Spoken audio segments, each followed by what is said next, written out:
Il s'était engagé dans la Légion internationale. Il voulait combattre pour la liberté avec d'autres étrangers aux côtés des Ukrainiens. Ils ont été attaqués par les Russes. Et malheureusement, sa position, elle a été touchée par un obus. Et lui, il a reçu un éclat d'obus dans le cou.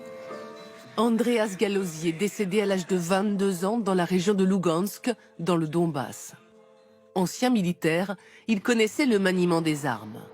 Il était conscient des risques. Il avait mûri son choix. Une décision que sa mère, aujourd'hui en deuil, avait respectée. Mais il avait tellement changé. C'est pas le même visage. C'est un autre garçon. Et ça, c'est avant la dernière mission.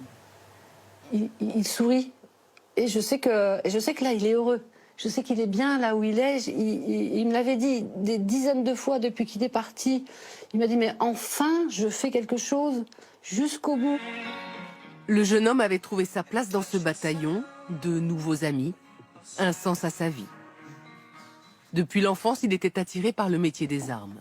À l'âge de ses 7 ans, lors d'une porte ouverte dans une caserne. Quelques années plus tard, Andreas Gallauzy a servi dans ce régiment de Montauban avant de reprendre un cursus universitaire à Dijon et finalement devenir brancardier dans une clinique. Sa mère lance un appel aux Français qui combattent dans cette guerre. Revenez-nous. Il y a tellement de mamans qui vont encore pleurer. Il y en a combien qui pleurent et qui n'osent rien dire. Partez pas comme ça. C'est du gâchis quelque part. Ce sont des jeunes. Vous êtes jeunes. Vous perdez votre vie. Il y a peut-être autre chose à faire que par les armes. Peut-être. En juin dernier, 2 autres volontaires français avaient trouvé la mort dans les combats en Ukraine. Tous avaient rejoint les rangs de la Légion internationale.